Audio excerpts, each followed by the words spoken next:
परमात्मने नमः। श्री सद्गुरुदेवाय नमः। श्री राधारमण भगवान की जय। श्री पवन सुत हनुमान की जय। आज का प्रसंग परम भागवत कथामृत से संतों का मिलन। सुखदेव जी महाराज अपने परम शिष्य राजा परीक्षित से कहते हैं, राजन विचार मिले 64 खिले, 20 रहे कर जोड़। हरिजन से हरिजन मिले, 20 से 7 करोड़, 20 से 7 करोड़। 4 आंखें, 64 दांत, 20 हाथ पैर की अंगुलियां, 7 करोड़ कोटि रोम। शरीर में 7 करोड़ रोम होते हैं। हरिजन का अर्थ है हरि के लाडले। आज विदुर जी से मिलने के लिए उद्धव जी वृंदावन जा रहे हैं। विदुर जी और उद्धव जी का दिव्य सत्संग हुआ। मनुष्य सत्संग में जितना समय बिताता है उतना ही वह सही अर्थ में जीता है। संतों के मिलन में केवल परमात्मा की चर्चा होती है। संत से मिलन होने पर तुम अपनी लौकिक बातें मत करो। यमुना जी को आनंद हो रहा है कि ये भक्त आज मेरे प्रभु की लीला का वर्णन करेंगे, मेरे कृष्ण की बातें करेंगे, मेरे श्याम सुंदर का गुणानुवाद करेंगे, लीला गान करेंगे। मैं अपने कृष्ण की लीलाओं का वर्णन सुनूंगी। आज यमुना जी खुश हो रही है, गंभीर हो गई, शांत हो गई यमुना जी। उन दोनों भक्तों ने प्रथम बाल लीला, फिर पौंगड़ लीला, फिर आदि सारी लीलाओं का संक्षेप में वर्णन किया। उद्धव जी कहते हैं, मुझे प्रभु ने प्रभास में भागवत धर्म उपदेश सुनने के लिए बद्रिक आश्रम जाने की आज्ञा दी थी। आपके दर्शन से मुझे बहुत आनंद हुआ। विदुर जी कहते हैं, उद्धव जी, जिस भागवत धर्म का उपदेश आपको भगवान ने दिया था वह मैं सुनना चाहता हूँ।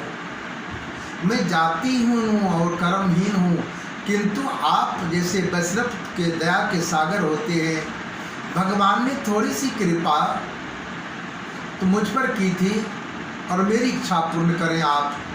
मैं अधम हूँ, फिर भी जो उपदेश आपको प्रभु ने दिया है आपसे श्रवण करने की इच्छा रखता हूँ। आप कृपा करके मुझे सुनाइए। उद्धव जी कहते हैं कि आप साधारण मानव नहीं हैं महाराज। मनुष्य जब तक दीनहीन नम्र नहीं हो जाता तब तक भगवान को नहीं भाता। जहाँ भी दृष्टि पहुँचे वहाँ श्री कृष्ण की भावना करोगे तो दैन्य भाव आएगा। विदुर जी, आपस से और तो क्या कहूँ। विदुर जी, आपसे तो और क्या कहूँ। जब मुझे उपदेश दिया था तब मैत्री जी वहाँ बैठे थे। भगवान ने स्वधाम गमन किया। उसमें उन्होंने वसुदेव देव की, रुक्मिणी, सत्यभामा आदि किसी को भी याद नहीं किया, किंतु आपको 3 बार याद किया। वे मुझसे कहते थे, मुझे अपने विदुर की याद आ रही है। वह मुझे नहीं मिला। एक बार जो भाजी मैंने उनके घर खाई थी उसका स्वाद अभी तक नहीं भूल पाया हूँ। भगवान ने वह भाजी का स्वाद भूरी भूरी प्रशंसा किया। वह भाजी मुझे आज भी याद आती है। भगवान जिनको अपना कहें, अपना माने, उसका बेड़ा पार है ही। साधारण व्यवहार में कोई किसी को नहीं कहता तू मेरा है। जीव मंदिर में जाकर भगवान से कहता है मैं तेरा हूँ, और घर लौटकर अपनी पत्नी से कहता मैं तेरा हूँ। मंदिर में जो भगवान था वह घर आने पर किसी और का हो गया, इसलिए अब भगवान न प्रसन्न होते न कुछ कहते। मंदिर में जो भगवान था वह घर लौटने पर भूल गया, वह किसका है? भगवान को वैसे तो कई मनुष्य कहते हैं हम आपके हैं, किंतु ऐसा कोई नहीं कहता मैं केवल आपका हूँ, अन्य किसी का नहीं। कि कृष्ण तवास्मि नोचास्मि परस्य। जगत में जब तक मनुष्य किसी का अन्य का है तब तक वह भगवान का नहीं हो सकता। भगवान जिसे अपना समझे वह माया के बंधनों से मुक्त हो जाता है। भगवान से हर रोज प्रार्थना करो कि आप एक बार कह दे तू मेरा है। भगवान जब कहें कि तू मेरा है तो तभी सच्चा ब्रह्म संबंध होता है। तुलसीदास जी कहते हैं मुझ जैसे कामी को अपना कहने में राम जी को लज्जा होती है। आप राजा धीराज के आंगन में पड़ा हुआ कुत्ता हूँ मैं, तो मुझे अपने आंगन में पड़े रहने दीजिए, मुझे अपनाइए। तुलसी बाबा जी कहते हैं कि तुलसी को ताराम का मोतिया मेरा नाम, कंठ डोरी प्रेम की जित खींचो उत जान। कंठ डोरी प्रेम की जित खींचो उत जान। मैं आपकी पट्टी गले में बांध ली हूँ, मैं पापी हूँ फिर भी आपका हूँ, मैं कुत्ता हूँ राम जी का। परमात्मा ने मुझे अपनाया है। परमात्मा जब आपको अपना ले तब उन्हें जो काम पसंद आए वही काम करो, भोग में संतोष मान लो, किंतु भगवान के भजन में कभी संतुष्ट मत हो। भक्ति में जो संतोष मान लेता है वो प्रभु के मार्ग में कभी आगे नहीं बढ़ सकता। भक्ति ऐसी करो कि भगवान तुम्हें स्मरण करें, भगवान तुम्हारी याद सताए। भगवान ने विदुर जी को 3 बार याद किया था। विदुर जी उद्धव जी से पूछते हैं क्या मुझे सचमुच भगवान ने याद किया था? उद्धव जी कहते हैं हाँ हाँ आप बड़े भाग्यशाली हो, भगवान ने आपको 1 बार नहीं 3 बार याद किया था। उन्होंने यह भी कहा सभी को मैंने कुछ न कुछ तो दिया है, किंतु विदुर जी को मैं कुछ नहीं दे सका।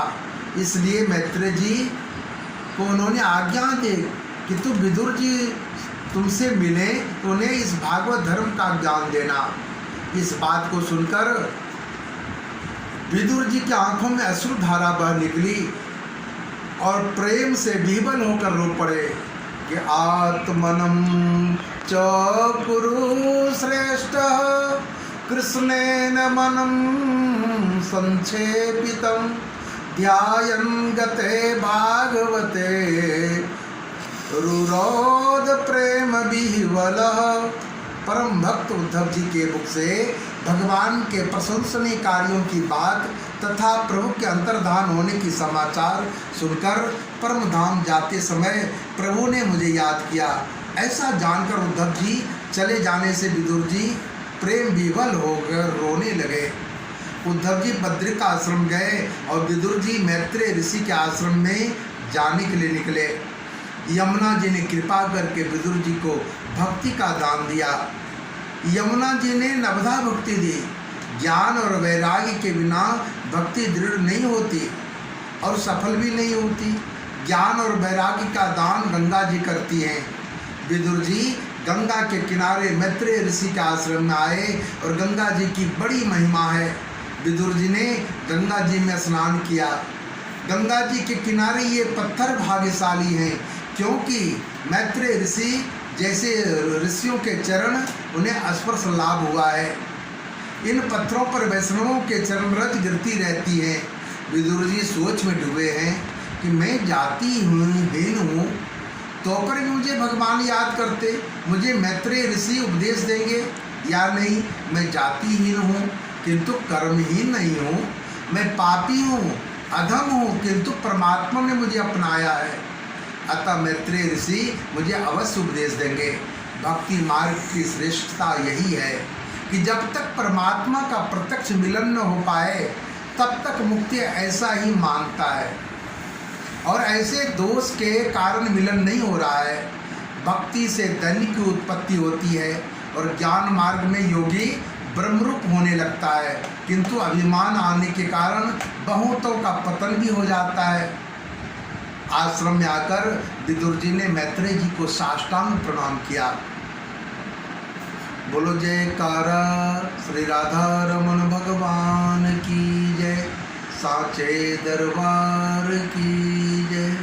हरि ओम तत्सत, हरि ओम तत्सत, हरि ओम तत्सत।